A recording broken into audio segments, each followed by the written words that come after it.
Brad, you earlier you had mentioned, governance, and from governance you talked about directors and quality of directors.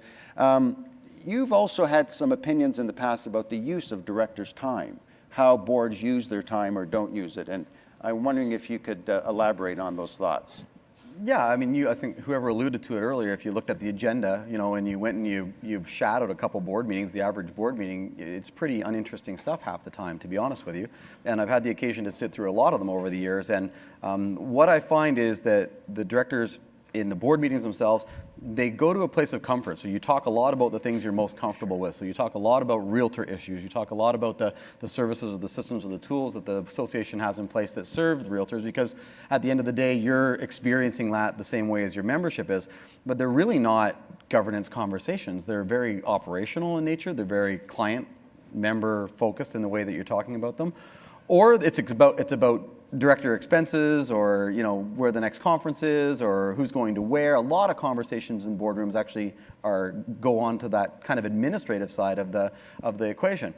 And everybody sitting in this room today has been invited to an event, and organized real estate has got to have the most organized events that, of any association group that I know. Part of it is networking, part of it is the opportunity to learn, some of it is just actually the collaboration that goes on. We've got 3 levels of association, from local, I mean, you could actually add in there regional as well, provincial and national. So by the time you add up all the stuff that's going on with all of those organizations, all the AGMs, all the training events, all the conferences, then you can expand that beyond the Canadian scene and go into NAR and all the other things that are out there. There's no shortage of things for you to do.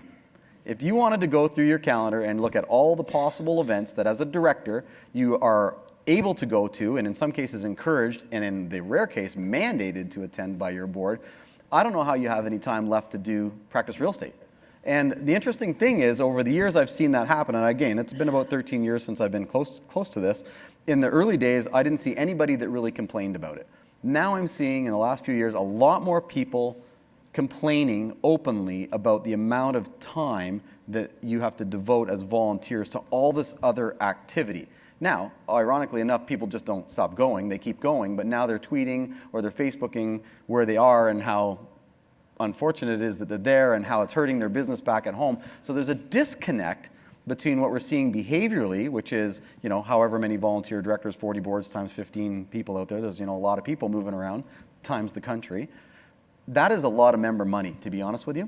And if I'm a member and I put you into office, and I expect you to do your very best to make my dollar go as far as it can and to bring me back information from these events that's going to benefit my local board, the last thing I want to do is read something on your Facebook page or a tweet that says that this is a waste of time, or find out secondhand that while you were there, you didn't attend any of the sessions, you just did most of the socializing. This is touchy territory. I know. I've used the term junkets before, so I apologize to those that are offended by it. But in some cases, these well-intentioned, well-managed, well-organized, heavily funded events don't get the full value for dollar that they're intended. And more I'm starting to talk to people, and maybe this has something to do with the younger generation as well. They don't want to have to do this. They don't see the value in it. Sure, there's some times when you want to network and get together and explore and share, but this is about being a director of a corporation in a group of corporations that's serving 109,000 realtors that pay for you to be there. So either we have too much going on, or the stuff that's going on isn't really valuable or impactful, or people haven't been given the permission to say no, to go. Because the last thing you want is volunteers to give up so much time and then resent having given up that time.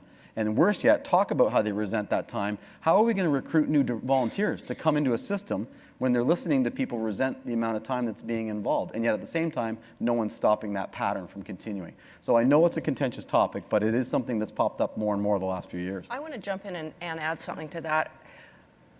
One thing that I've noticed a lot, it's not just in real estate, but particularly in real estate, I will often hear directors say what's really needed here is a higher level of professionalism, and the way we're going to do that is by having a higher level of education. But when you dig a little deeper, what you find is what they're really saying is it's not me that needs a higher standard of professionalism. It's not me that needs the education. It's all those other people. And I don't know whether that attitude is more prevalent in real estate than outside.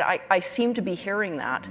But I think one thing that I've observed is within Ontario and for sure BC, because I've worked in both of those provinces, the level of education, including events like this, is absolutely excellent. But there's no way we're going to get bugger all out of these events unless we walk into them wanting to learn. And I think maybe what we're not recognizing at the board level here in Ontario is that by becoming a director, this is a huge opportunity to grow professionally, to raise the bar on everything that you do and walk out of it just way better off than you did when you walked in. And I'm not sure we really realize or accept what's out there and use these opportunities as well as we could. I think this is an awesome experience that maybe we're resenting when we really should be looking at it as a great opportunity. Well, and I actually think there might be confusion between the sorts of things that we organize that benefit realtors and the sorts of things that we organize that benefit the governors and leaders of what we know as organized real estate. I think we typically engage a very similar group of people. I think we use structure, the board structures, the committee structures, these type of conference structures to engage, the usual suspects in a way. And it works for some and it doesn't work for others, and it's a lot of investment. How do we maybe reconfigure it so that we're benefiting realtors with realtor value, but then we're having a much more concentrated, focused, outcome measurable impact on the people that are charged with the duties to do the directorship or to run the associations? I think there's a confusion somewhere in it that should be looked at.